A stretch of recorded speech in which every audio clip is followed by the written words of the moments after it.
Hello, brave adventurers! Cradle of History Kids welcomes you back. Today, we travel to the vibrant Ashanti kingdom, where honor, pride, and the majestic Golden Stool await us. In the face of great adversity, one warrior queen rises, challenging an empire. If tales of bravery and spirit resonate with you, don't forget to ask your parents to help you subscribe and hit that bell.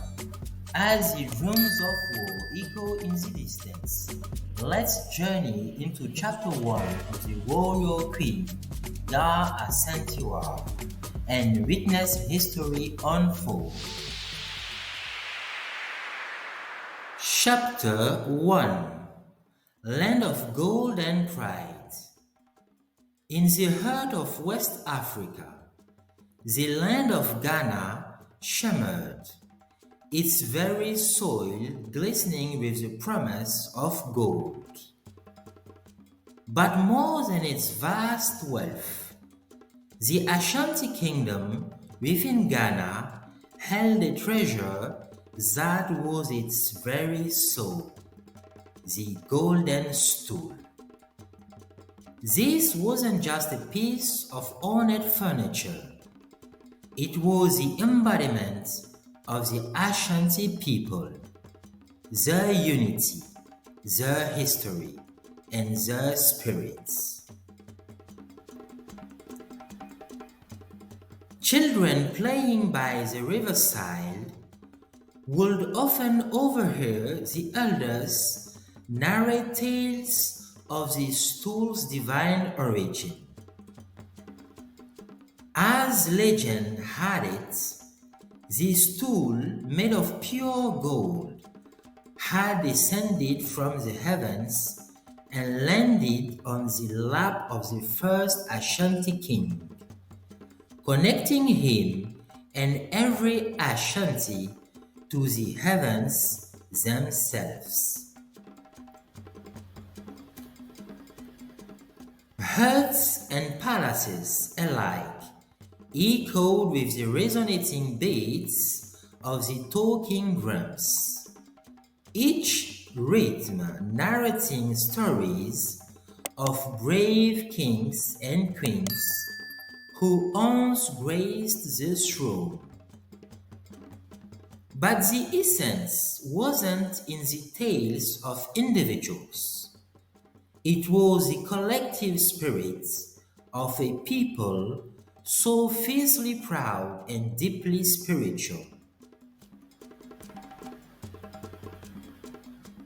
In the vibrant markets of Kasasi, the Ashanti capital, traders exchanged stories from the past, interwoven with their daily dealings. Amongst the sounds of haggling and laughter, one could discern a common thread, a deep reverence for the Golden Stool. It was often said, to harm the stool is to harm the herd of Ashanti.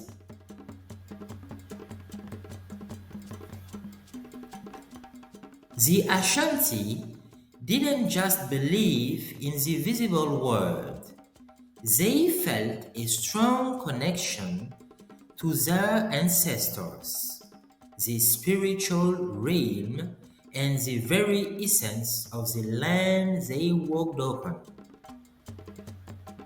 The Golden Stool wasn't merely a symbol, it was a living, beating heart of every Ashanti, representing their pride, their history, and the undying spirit of a people who had once ruled vast territories with wisdom and valor.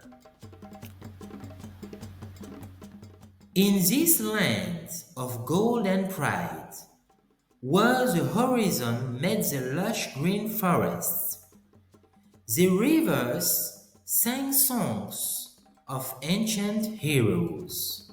The Golden Stool stood as an unshakable testament to the legacy and spirit of the Ashanti people.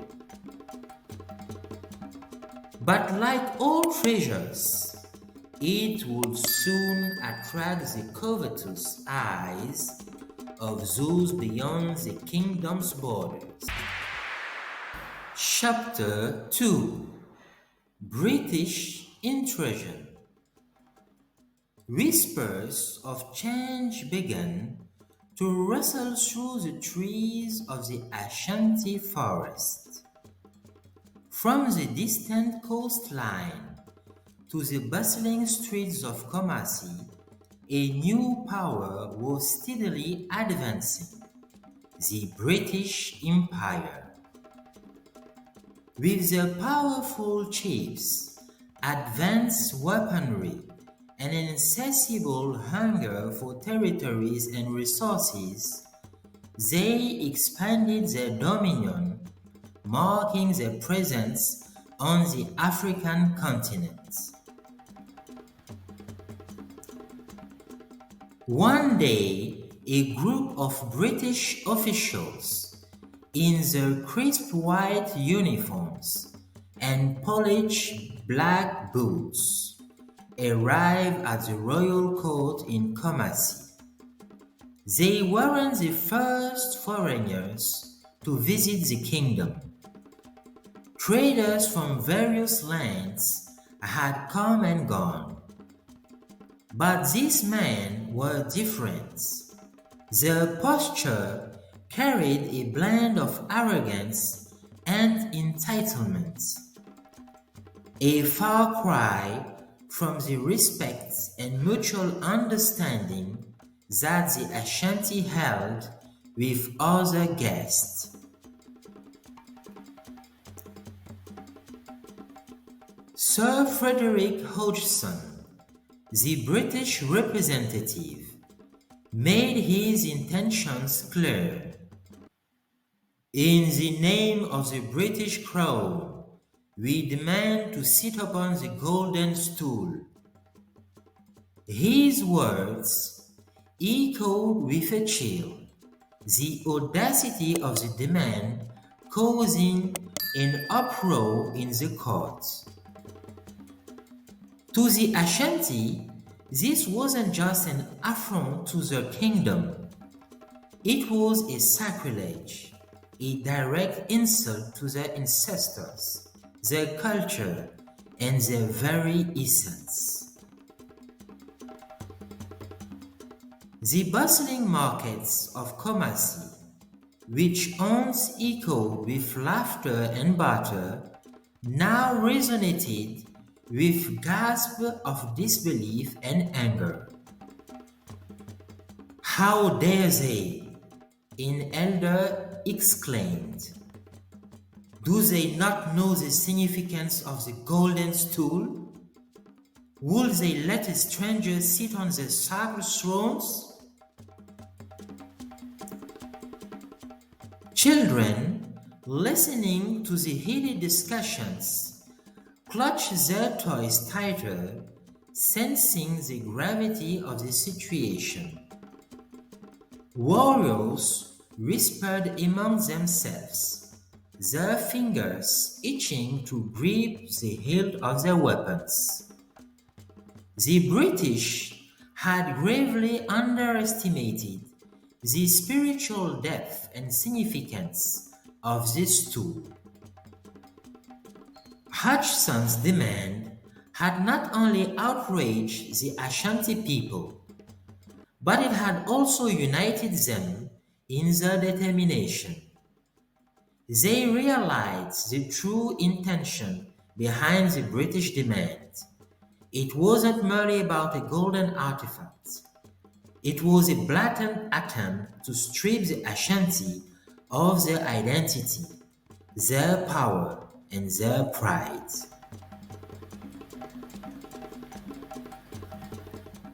As the sun dipped below the horizon, painting the sky in hues of gold and crimson, The Ashanti kingdom stood at a crossroads, poised between preserving their rich legacy and resisting an empire that sought to control and subdue them. The embers of resistance began to glow, promising a fire that would burn brightly in the face of adversity.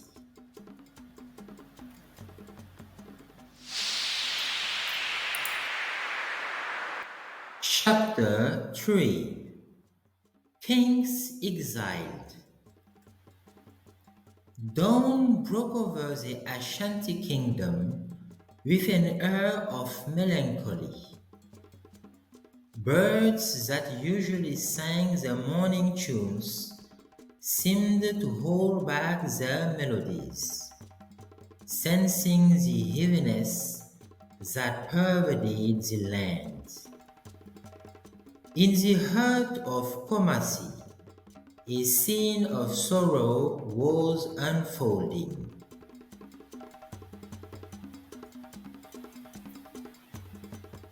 The British, leveraging their superior military might and strategic alliances, had forced a decree upon the Ashanti. King Primpe I, the soul of the Ashanti, along with other key leaders, were to be exiled to the Seychelles. The decision was strategic, for by removing the pillars of Ashanti leadership, the British aimed to weaken the kingdom's spirit, making it easier for them to seize control. Tears flowed freely as the beloved king and other leaders were led away bound in chains.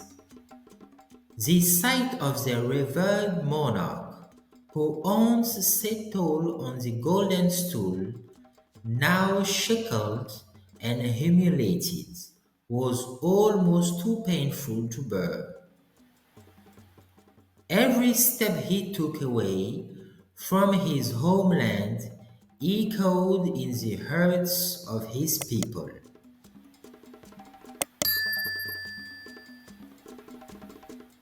In the royal palace, rooms that once buzzed with activity and discussions of statecraft now stood eerily silent.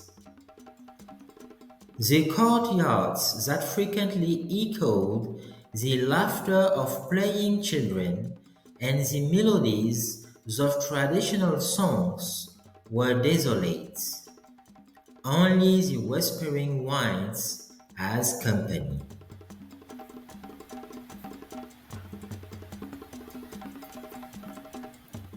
Families huddled together, seeking comfort in one another's embrace.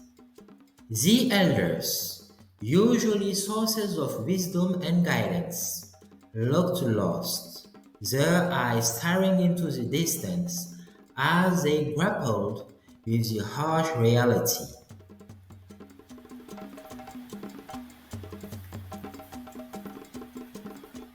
But in this bleakness, there were also whispers of defiance. The young warriors, with fire in their eyes, spoke in hushed tones. "This is not the end," one of them muttered. "The British might have taken away our king, but they can never take away our spirits." In the midst of the despair, a glimmer of hope began to emerge. The British, in their arrogance, had underestimated the resilience of the Ashanti people. The very act that was meant to crush their spirits only served to ignite it. The seeds of resistance were sown, and soon they would find a voice that will rally the kingdom and shake the very foundations of the British Empire.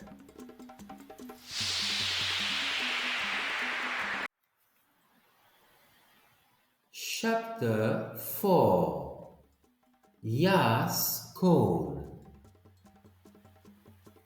In the heart of Kumasi, a great hall once filled with the voices of Ashanti chiefs and kings stood solemn and still. The room was dimly lit, with the only light emanating from a few flickering torches. The remaining leaders of the Ashanti gathered, their faces a tapestry of worry, anger, and determination. The discussions were tense. Some advocated for submission, believing that confronting the British would only bring further pain and ruin. Others, however, whispered of resistance, of reclaiming their stolen pride. Yet, amidst these varying voices, no clear path was being charted. It was then that a distinct voice rose above the murmurs, clear, powerful, unwavering. It was Yaa Asantewaa, known throughout the kingdom as a matriarch of significant influence. Her age brought wisdom, but her spirit was as fiery as any young warrior's. "Why do you sit here and lament?" she began, her gaze piercing the room. "Is it true that the bravery of the Ashanti is a mere tale, a myth of the past? I see before me men of renown, warriors of countless battles, and yet, where is that fire, that spirit that once made empires tremble?" The room fell silent, every eye fixed on Yaa. She continued, her voice rising. "The British have our king, but do they have our souls? If you, the men of Ashanti, will not stand up, then we, the women, will. I shall call upon my fellow sisters, our daughters, and we will fight the British until the last of us falls in the battlefield."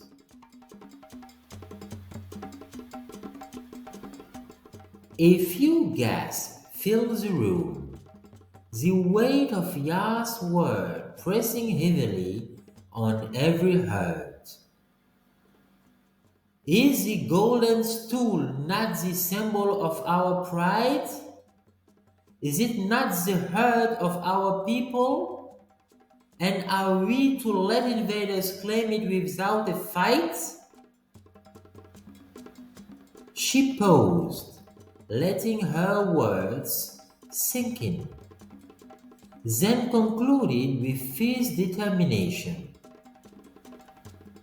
"If you will not heed the call for our land, our ancestors, and our children's future, then follow me.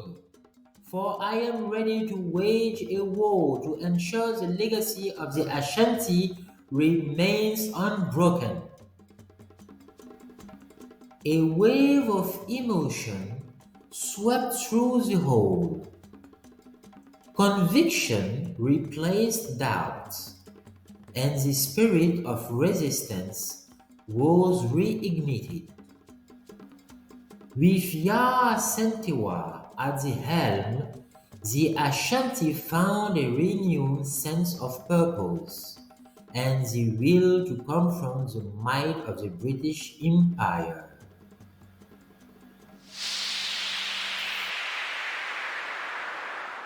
Chapter 5: Raising the Army.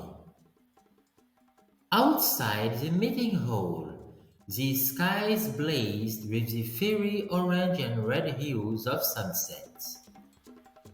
Word of Yaa Asantewaa's impassioned plea quickly spread like wildfire throughout the Ashanti kingdom. In villages and towns, the echoing drums of war reverberated, calling warriors and ordinary folk alike to rally under Yaa's banner. Men sharpened their spears and arrows, while the women, following Yaa's example, formed battalions, armed not just with weapons, but with an unwavering resolve. Elders, recalling the tales of Ashanti victories of the past, chanted songs of valor and courage, passing them on to the younger generation. In the village squares, Yaa and other leaders held daily gatherings. They strategized, mapped out terrain, and delegated roles.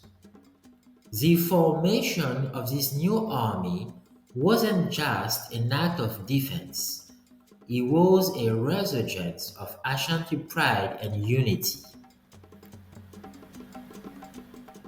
Yet, the strength of this army was not just in numbers or weapons.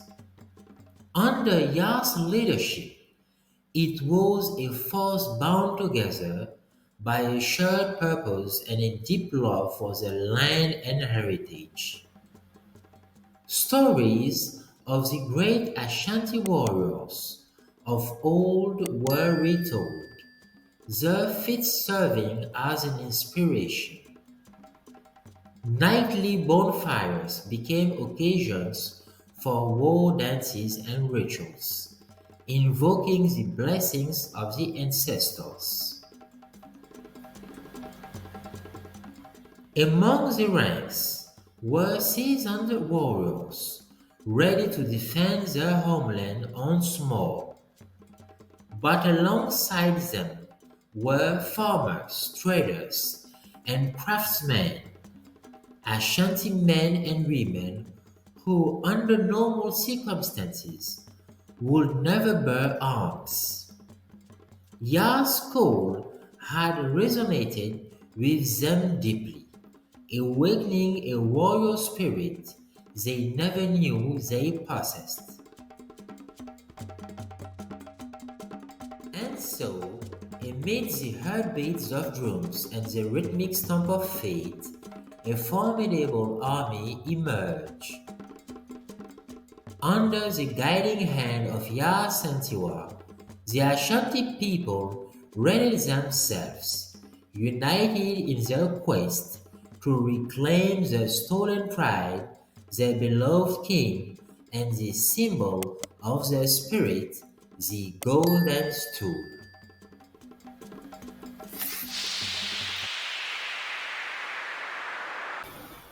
Chapter 6: The Battle of Kasasi.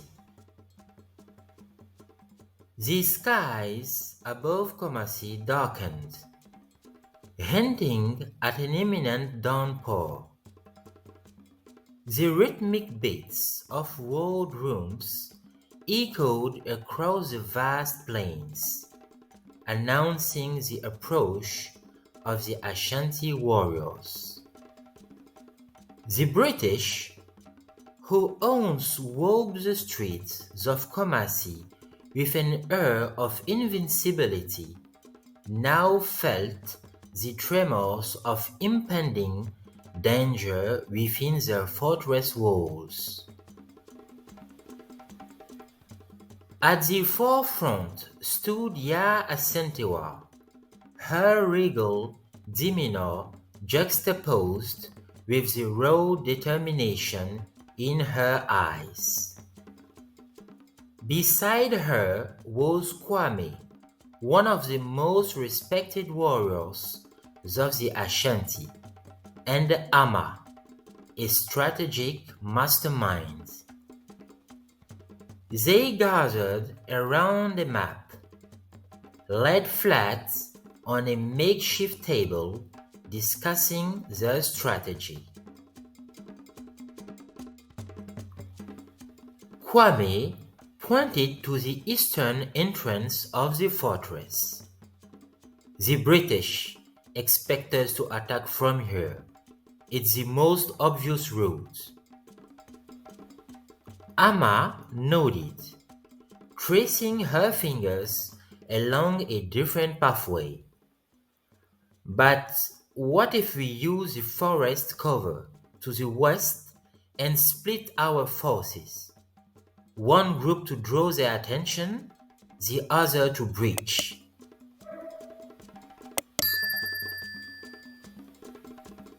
Yaa, listening intently, finally spoke. We need an element of surprise. Ama's plan could provide that.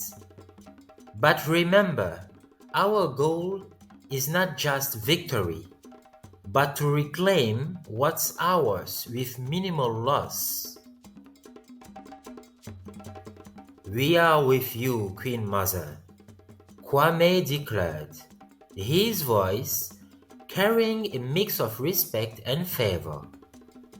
The gathered warriors around them cheered in agreement, the unified voice of a people ready to reclaim their pride.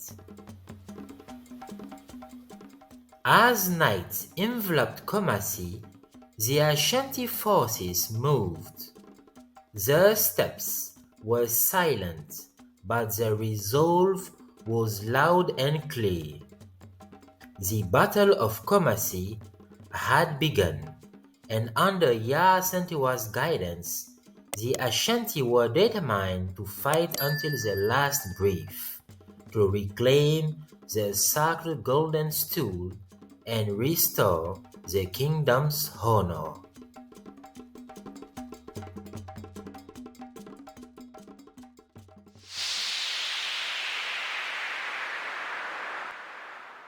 Chapter 7 The Toll of War. The days following the onset of the battle saw Kumasi in a state of relentless turmoil. The Ashanti, led by their indomitable spirit, clashed fiercely with the British forces. The air was thick with the scent of smoke, sweat, and determination. One morning, as the sun painted the sky in hues of orange and pink, a group of Ashanti warriors carried back their injured. Among them was Kofi, a young man known for his melodious voice, which often filled the evenings with songs of hope. Now he lay silent, a victim of the battle's rage. Yaa Asantewaa, visiting the makeshift medical tents, took Kofi's hand. Tears streamed down her face as she whispered words of prayer. The camp was filled with stories like Kofi's. Families torn apart, friendships severed. Yet, amid the sorrow, the spirit of resistance remained unyielding. At night, around a flickering campfire, an elderly woman named Afia began to sing.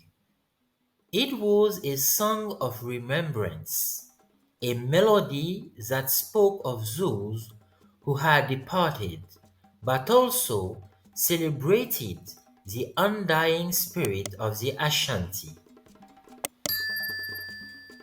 Soon, the entire camp, young and old, joined in, their voices rising in unison, filling the night with a symphony of resilience. As the days passed, word reached the camp of other African communities inspired by the Ashanti's resistance. Support in the form of men and resources began to pour in.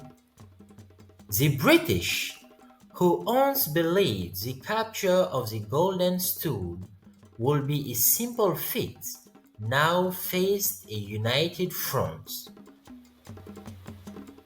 Despite the heartaches and losses, hope began to blossom. The Ashanti knew their journey would be filled with more challenges, but they also knew they wouldn't face them alone. The entire continent seemed to rally behind them, reminding everyone that even in the darkest hours, unity and hope shine the brightest.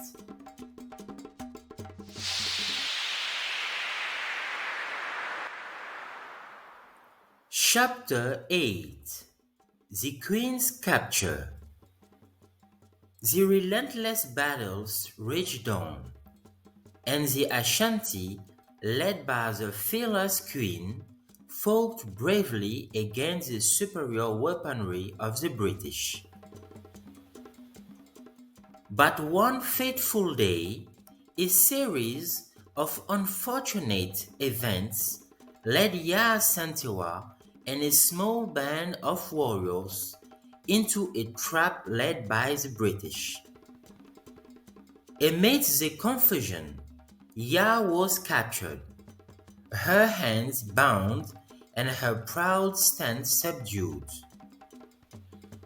The British soldiers, recognizing the significance of their catch, immediately transported her to their heavily fortified camp. Inside a dimly lit tent, Yaa Asantewaa, the embodiment of Ashanti pride, was brought face to face with the British general. "Do you realize the consequences of your actions, woman?" he asked with a sneer. Yaa, her chin lifted and eyes piercing, responded, "It is you who does not understand. You can bind my hands, chain my feet, but you cannot imprison my spirit. The Golden Stool is more than just a throne. It is the soul of the Ashanti." The general, visibly irked by her defiance, replied, "Your resistance is futile. Surrender and perhaps we'll be merciful." With an unwavering gaze, Yaa retorted, "Mercy? Your kind knows not the meaning. Our fight is for honor, for our ancestors, for our children. We may suffer, we may falter, but we'll never surrender." News of Yaa Asantewaa's capture spread like wildfire throughout the Ashanti lands. The people were heartbroken, but her spirit, her words, her unyielding determination became the beacon that galvanized them even further.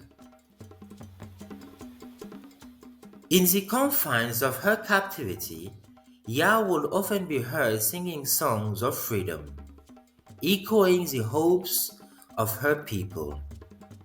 Every evening, as the sun dipped below the horizon, her voice would rise, reminding the British captors that while they might have captured the Queen, the spirit of the Ashanti remained unbroken and untamed.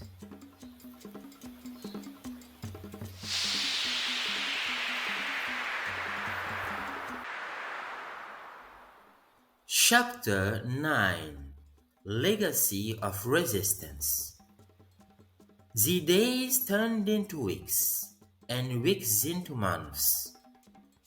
Tough the Ashanti had faced setbacks, and the Queen remained in captivity.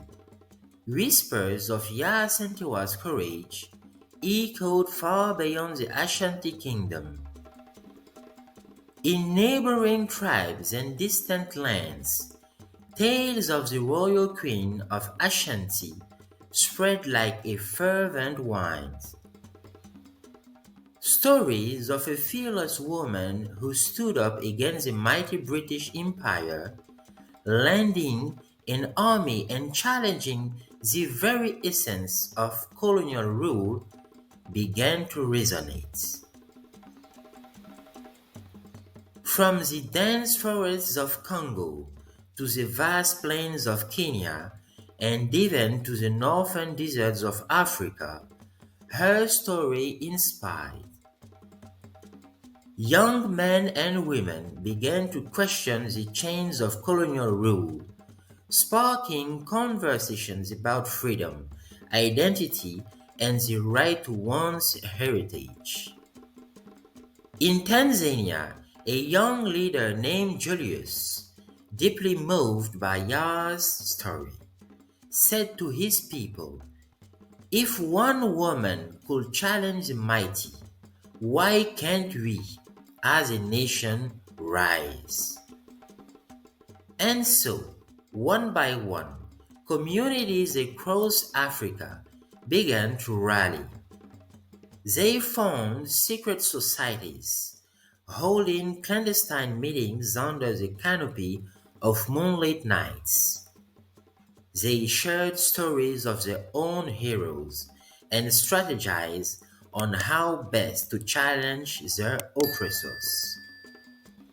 The legend of Yaa Asantewaa not only kindled the flames of resistance in the herds of the Ashanti, but also lit torches of rebellion across the continent. Tough battles were won and lost, and tough every tribe and nation had its unique journey. A collective consciousness emerged. The realization that Africa, with its vast cultures and peoples, shared a common oppressor and a common dream: freedom.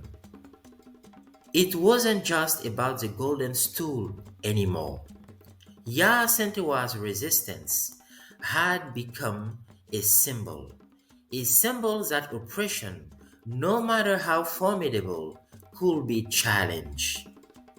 That the spirit of Africa, united in purpose, could never be truly vanquished.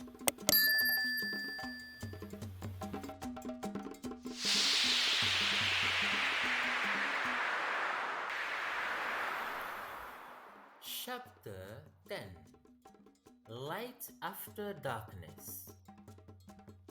As years passed, the winds of change swept across Africa.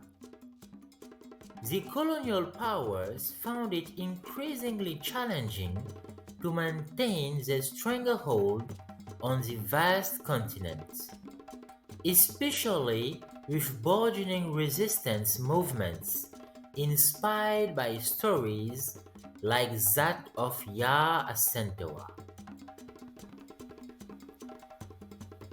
In the heart of the Ashanti kingdom, despite the gaping void left by the exiled leaders and the absence of the warrior queen, the Ashanti people's spirits remained high. Their faith never wavered, and they held on to the hope that the Golden Stool, the very essence of their identity, would one day be returned.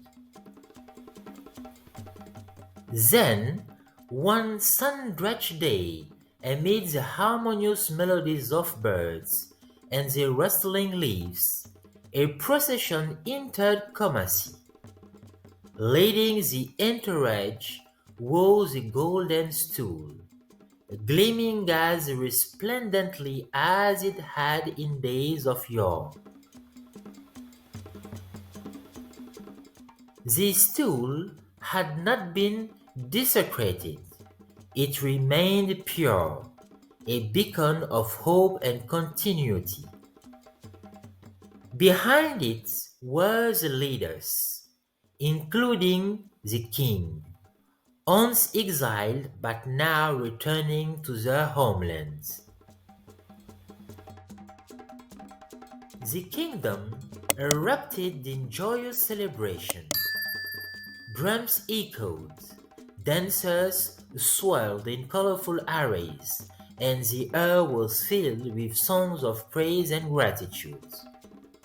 Families reunited, tears were shed, and hope, once dwindling, was rekindled.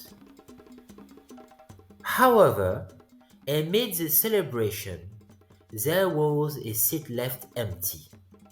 A seat for Yaa Asantewaa, the matriarch whose spirit had played an indispensable role in keeping the hope alive.